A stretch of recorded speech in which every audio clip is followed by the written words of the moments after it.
Terror module जो दिल्ली में हमला हुआ है, जो प्लानिंग थी हमले की, वो थी 17 सिटीज पर एक साथ, और एक एक ब्लास्ट में कम से कम 200-200 लोगों की जान ले रही थी। अगर ऐसा ही मानते हैं तो उन्होंने कभी कुरान को ढंग से पढ़ाई नहीं। आप उनको मार दोगे और आप कहोगे इससे आपका अल्लाह खुश हो जाएगा? आपकी फैमिली पे लानत है जहां ऐसे बच्चे पैदा हो गए, इतने बड़े हुए।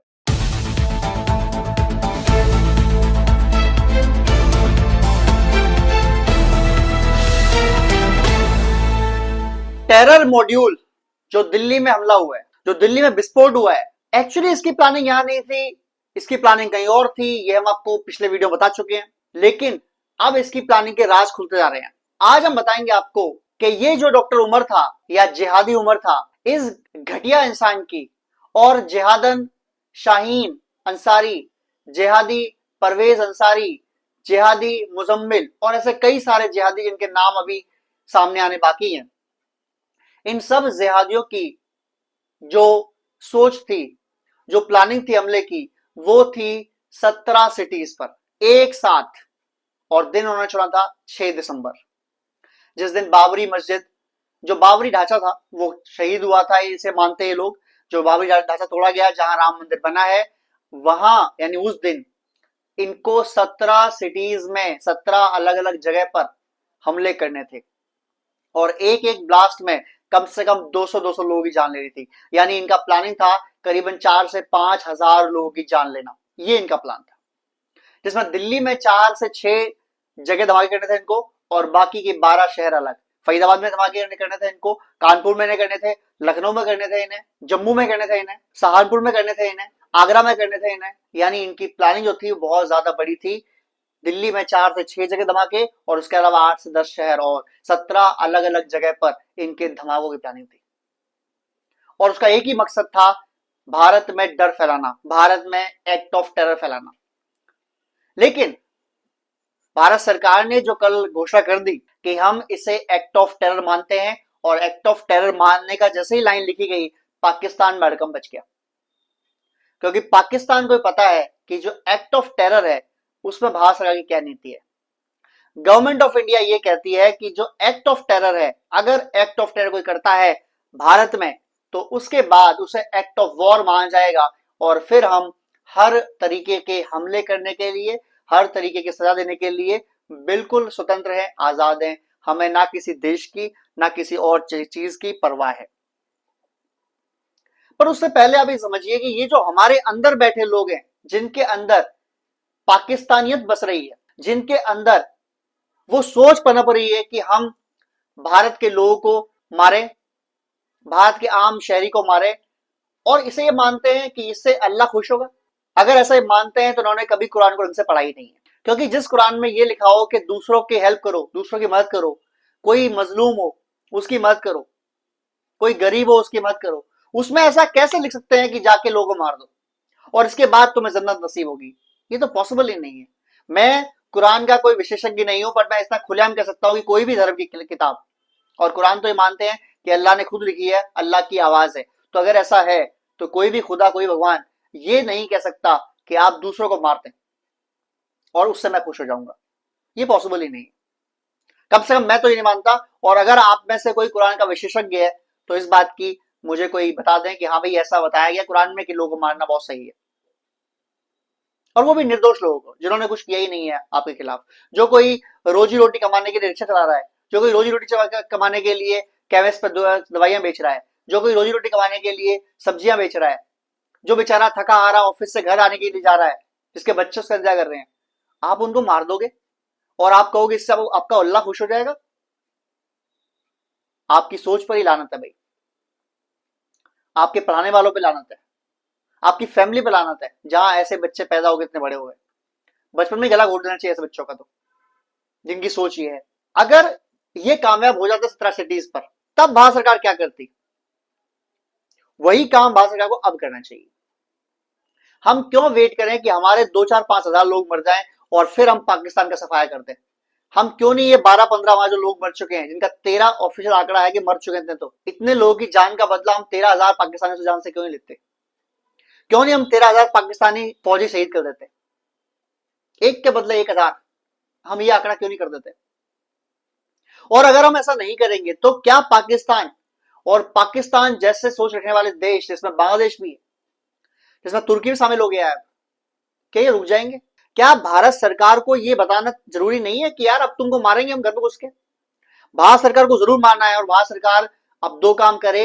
एक तो कराची एयरपोर्ट खत्म कर दे इनका, जो कराची इनका बंदरगाह उसे निपटा दे, और उसके अलावा जो इनके पूरा पाकिस्तान का जो एरिया है उसमें से पीओके खत्म कर दे, क्योंकि पीओके भारत को चाहिए। भारत को पीओके चाहिए हर हाल में। भारत किसी भी हाल में पीओके को पाकिस्तान में नहीं छोड़ सकता, और कम से कम इस जुर्म की सजा जिन्होंने 13 निर्दोष भारतीयों को मार के की है, इसके बदले इसकी कीमत होनी चाहिए पीओके, इसकी कीमत होनी चाहिए 13,000 पाकिस्तानी आर्मी वालों की लाशें। आई एम सॉरी भाई, वो भी किसी के बच्चे और किसी के हस्बैंड है, बट अगर आप पाकिस्तान की सरकार के मुलाजिम हैं, और अगर आप पाकिस्तान सरकार की के साथ मिलके भारत में एक्ट ऑफ टेरर करा रहे हैं, आपसे मतलब आपके अफसर या आप कोई भी, तो सजा आपको जरूर मिलेगी और बराबर दी जाएगी।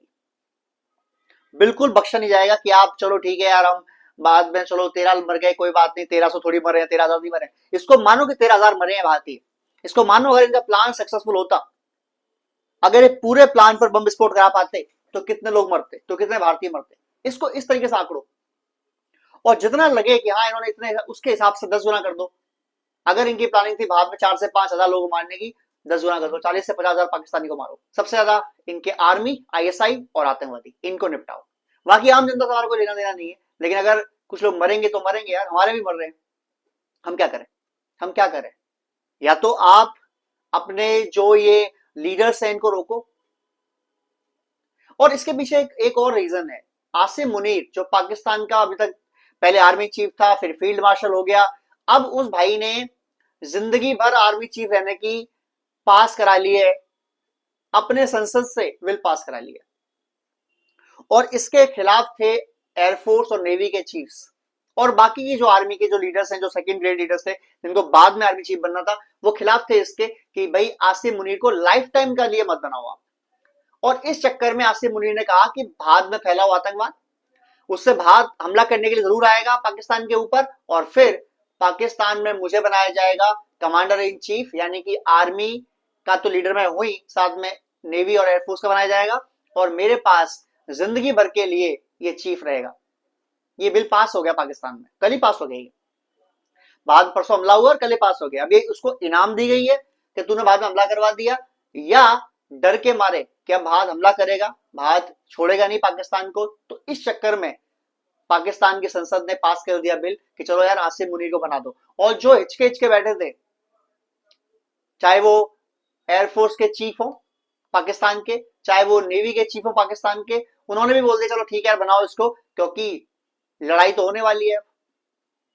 हालांकि वो इसके खिलाफ है, बिल्कुल सहज नहीं है, ये तो जाहिर सी बात है। कोई भी क्यों चाहेगा कि हमारी बराबर का ऑफिसर हमारा ऑफिसर बन जाए, जो हमारे पहले बराबर का था अब हमारा लीडर बन जाए, अब हमें वो आदेश दे, तो कोई नहीं चाहता। लेकिन फिर भी ये बन गया, और इसे बनने के बाद अब पाकिस्तान के अंदर दरार पैदा हो गई। लेकिन फिर भी उनको झूठ मार का, क्योंकि जब तक भारत से लड़ाई होने की संभावना है, उनको एक ही का दिखानी है, उनको दिखानी है एकता है हमारे अंदर, और वो ठीक है, वो कह रहे हैं हम एकता है, और वो टीवी पे बड़ा ढोल पीट रहे कि हमने पिछली बार राफेल 6 गिराए थे, इस बार हम साफ कर देंगे। पाकिस्तान का जो डिफेंस मिनिस्टर, रक्षा मंत्री है ख्वाजा आसिफ, वो कह रहा है कि अगर हम लड़ाई के लिए बिल्कुल तैयार हैं, अगर भारत ने हम पर हमला किया तो हम भारत और अफगानिस्तान दोनों को लड़ाई करेंगे और दोनों को हरा देंगे। पहली बात तो तू भारत से लड़ ले भाई, उसके बाद जाना अफगानिस्तान के पास। और कितने पीट रहे हैं तुझे अफगानिस्तान वाले, तुझे पता ही है। टीटीपी वाले, अफगानिस्तान वाले दंदनाते फिर रहे हैं बलूचिस्तान के खैबर पख्तूनख्वा के एरिया में, और वो साफ बोलते हैं हमारा एरिया है। और कई तो ऐसे किलोमीटर ऐसे एरिया है, यानी कई जिले ऐसे हैं जहां पूरा टीटीपी कंट्रोल करता है, पूरा टीटीपी। और वहां पर पाकिस्तानी आर्मी, पाकिस्तानी पुलिस, कोई भी जाने की संभावना भी नहीं होती, क्योंकि जाते ही मार देंगे उसको। और वहां टीटीपी के खाली लड़ाके नहीं है, जो लोग हैं वहां के, वो भी इनके खिलाफ है, क्योंकि ये है ही ऐसे। ये बच्चों और औरतों और बूढ़ों को मारने वाले लोग हैं, इनके साथ कौन रहेगा? कोई भी नहीं रहेगा। इनके सब खिलाफ है पूरे पाकिस्तान में। खिलाफ क्यों है? बिकॉज ये डिजर्व करते हैं खिलाफ होना, बिकॉज ये डिजर्व करते हैं खिलाफ होना। ये उस तरीके के लोग हैं जो पाकिस्तान में हमला करवाना चाहते हैं, जो पाकिस्तान के लोगों को मारना चाहते हैं, जो पाकिस्तान में चाहे कितने लोग मर जाए भारत के हमले में, इन्हें उससे कोई मतलब नहीं है।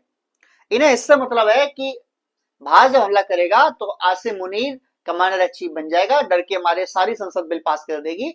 और संसद में जो वोटिंग हुई उसमें केवल 4 वोट इनके खिलाफ पड़े, बाकी सारे इनके साथ पड़े।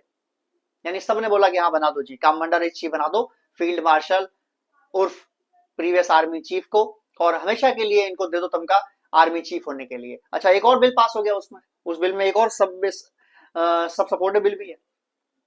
वो ये कहता है कि ये जो आसिम मुनीर है, ये जिंदगी भर कोई भी काम करे, इन पर कोई भी कानूनी मुकदमा, कैसा भी केस नहीं बन पाएगा। इससे भी इनको साइड मिल गया। यानी अगर देखा जाए तो भाई ये बंदा तो फिर अनडिक्लेयर्ड तानाशाह बन चुका है। भाई कानूनी कार्रवाई के खिलाफ होगी नहीं, आर्मी नेवी एयरफोर्स तीनों इसके अंडर काम करेंगे, पूरा पाकिस्तान जो सपोर्ट सिस्टम है वो सब ये जो कहेगा वो करेगा। तो यार एक तानाशाह और क्या करता है, आसिम मुनीर ने तो वो चाल चली है कि भाई पाकिस्तान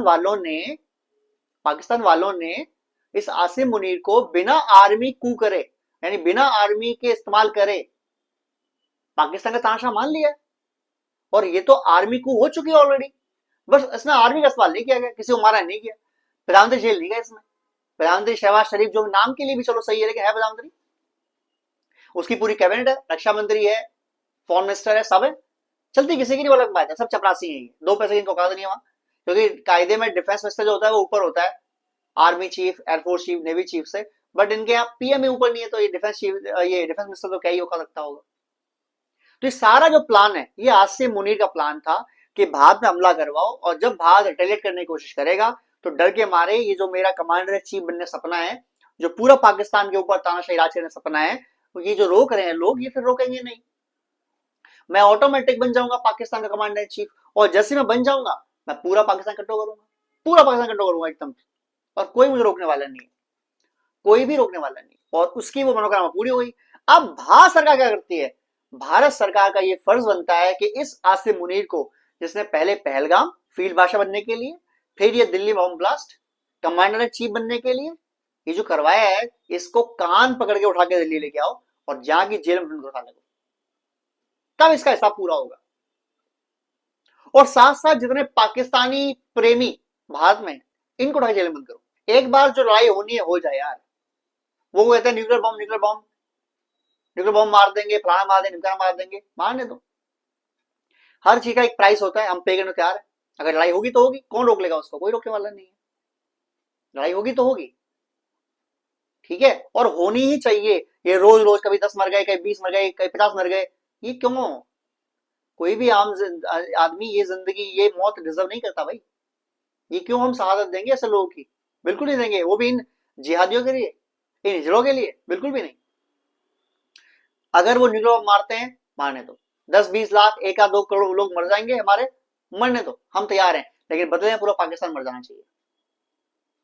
अगर बात वहां तक जाएगी तो हम इसके लिए तैयार हैं। वीडियो अच्छा लगा हो लाइक करें, शेयर करें, सब्सक्राइब करें। जय हिंद, जय भारत।